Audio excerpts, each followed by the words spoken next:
हाय, मेरा नाम राजू कुमार है। अभी मैं ग्रीन इंडिया सेफ्टी इंस्टीट्यूट के बैनर तले आप सभी लोगों को बताने चल रहा हूँ वर्क एट हाइट के बारे में।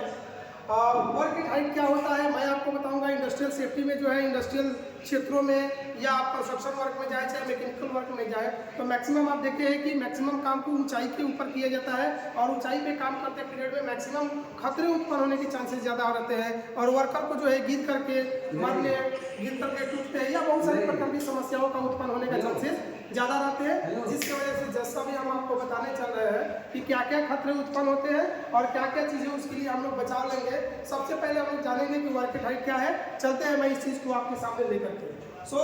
अभी मैं क्लास को स्टार्ट करने के लिए चल रहा हूँ। तो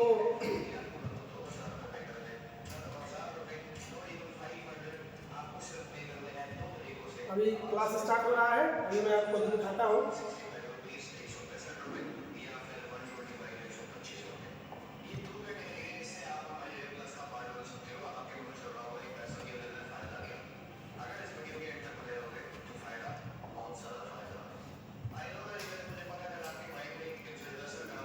चलिए अभी मैं आपको बताने चल रहा हूँ कि सबसे पहले मैं आपको बताऊँ कि ऊंचाई का कार्य क्या है ना।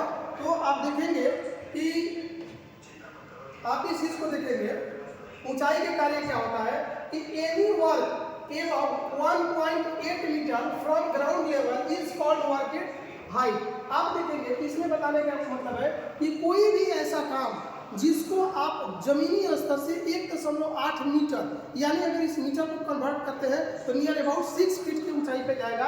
तो कोई भी ऐसा काम जमीनी स्तर यानी ये फर्श हो गया और इस फर्श के ऊपर हम लोग चल रहे हैं तो 1.8 मीटर की अगर हम बात करें या अगर हम 6 फीट की बात करें तो इन चीज़ों पे अगर हम देखते हैं कि इसके ऊपर अगर हम लोग काम करते हैं तो इन सारे कार्य को हम लोग क्या बोलेंगे, ऊंचाई के कार्य बोलेंगे। यानी कि कोई भी ऐसा काम जो जमीनी स्तर से 1.8 मीटर या 6 फीट के ऊंचाई का कार्य को करेंगे तो ऐसे कार्य को हम लोग वर्क एट हाइट के नाम से जानते हैं, यानी ऊंचाई के कार्य के नाम से जानते हैं। अब जाहिर सी बात है भाई साहब कि जब काम ऊंचाई पे होगा जमीनी स्तर से उठ करके 1.8 मीटर के ऊपर या 6 फीट के ऊपर होगा तो ऊपर से गिरने के चांसेस भी ज़्यादा होंगे और बहुत सारे ऐसे खतरे उत्पन्न होंगे।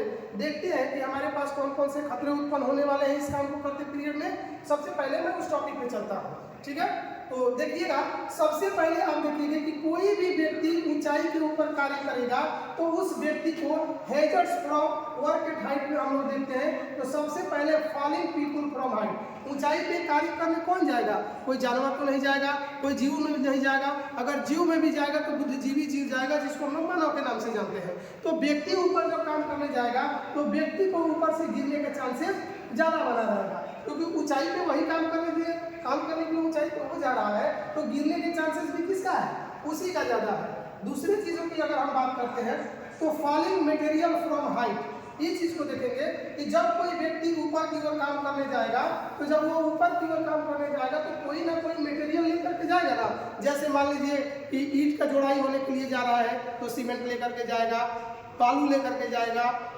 ईंट लेकर के जाएगा और भी मटेरियल लेकर के जाएगा। तो जब मटेरियल लेकर के जाएगा तो वो मटेरियल भी ऊपर से गिरने के चांसेस बने रहते हैं। तो वो भी मटेरियल नीचे की ओर अगर गिरता है तो ऐसे मान लीजिए कि नॉर्मल मटेरियल गिर गया तो किसी जगह पे गिरा तो कोई प्रभाव नहीं पड़ा, लेकिन वही मटेरियल किसी व्यक्ति के शरीर के ऊपर गिर गया तो प्रभाव पड़ेगा, या वह मटेरियल किसी मशीन के ऊपर गिर गया तभी भी प्रभाव पड़ने के चांसेस बना रहेगा। नेक्स्ट अगर हम बात करते हैं कि इसका फोल्डिंग कोलैप्स, अच्छा ऊंचाई पे कार्य करने के लिए आप देखेंगे कि इसका फोल्डिंग का प्रयोग किया जाता है और वह इसका फोल्डिंग कोलैप्स होने के चांसेस भी ज़्यादा रहते हैं। इसके कारण होते हैं कि इसका फोल्डिंग को अगर जहाँ भी हम बना रहे हैं तो अगर जमीन का लेवल जो है समतल नहीं है वहाँ इसका फोल्डिंग बना रहे हैं या इसका फोल्डिंग को गलत तरीका से अगर हम लोग बना दे रहे हैं तो इसका फोल्डिंग पे जब ऊंचाई पे चढ़ेंगे तो एक तो जो व्यक्ति काम करने जाएगा उस व्यक्ति का वजन तो रहेगा, दूसरा वो मटेरियल को लेकर के जाएगा उसका भी वजन रहेगा। तो ये वजन के होने की वजह से इसका फोल्डिंग कोलैप्स होने का चांस यानी ढहने का चांस बना रहेगा।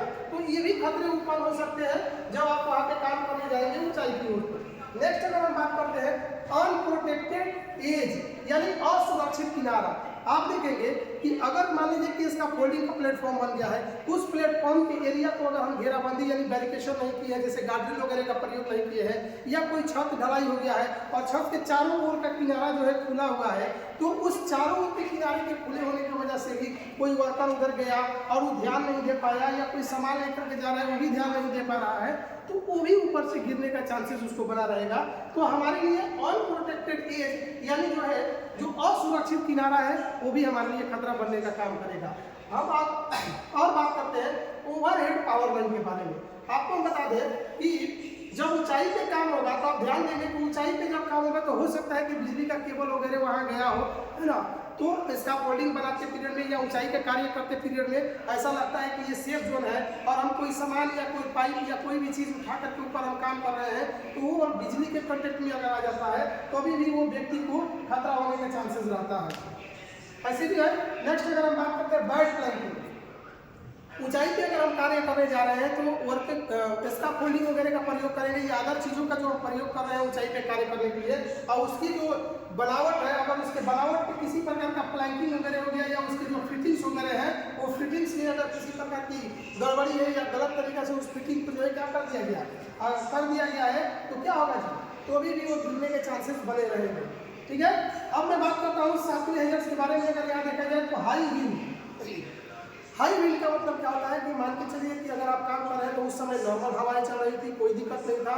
अगर नॉर्मल हवाएं चल रही थी और तीव्र गति में जो है क्या है कि उच्च दबाव में अगर हवाएं चल रही, हाई विंड का मतलब कि उच्च दबाव में हवाएं चल रही, अगर हवाएं 32 किलोमीटर है ना 32 किलोमीटर प्रति घंटा की रफ्तार से अगर चल रही है, इससे ज़्यादा चल रही है तो हम ऊंचाई के कार्य को नहीं करेंगे, क्योंकि यह जो है हमारे लिए खतरा साबित हो सकता है। या अगर हम ऊंचाई पे कार्य करने जा रहे हैं और ऊंचाई पे कार्य करते पीरियड में क्या होगा, मान लीजिए ऊंचाई पे हम काम कर रहे हैं और ऊंचाई पे काम करते पीरियड में क्या होगा कि तीव्र गति में हवा चला है तो हमारा बॉडी का बैलेंस बिगड़ सकता है, जिसके वजह से हम ऊपर से नीचे की ओर गिर सकते हैं। नेक्स्ट अगर बात करते हैं नेक्स्ट खतरे के बारे में तो बैड वेदर, है ना।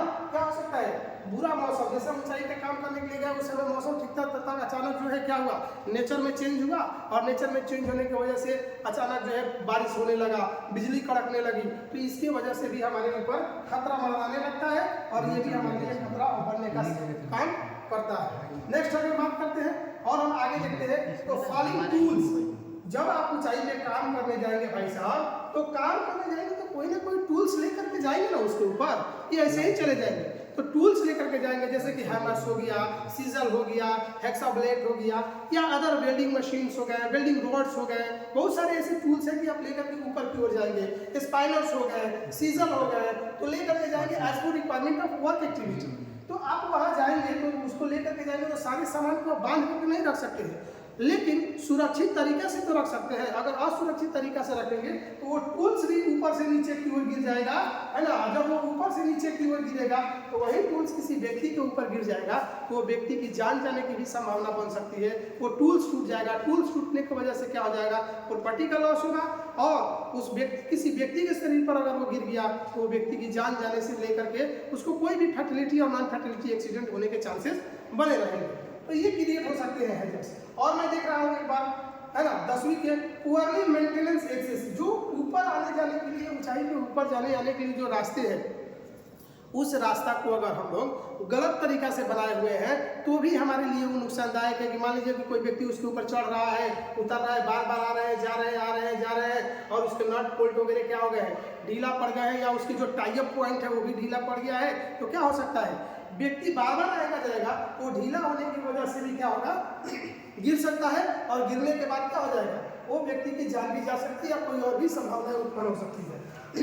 ये रहे आपके क्या हेजर्ड्स। ये सारे हेजर्ड्स हैं, इसके ऊपर जो एक बार आप फोकस करेंगे देखेंगे तो आपको आसानी से समझ में आ जाएगी, है ना।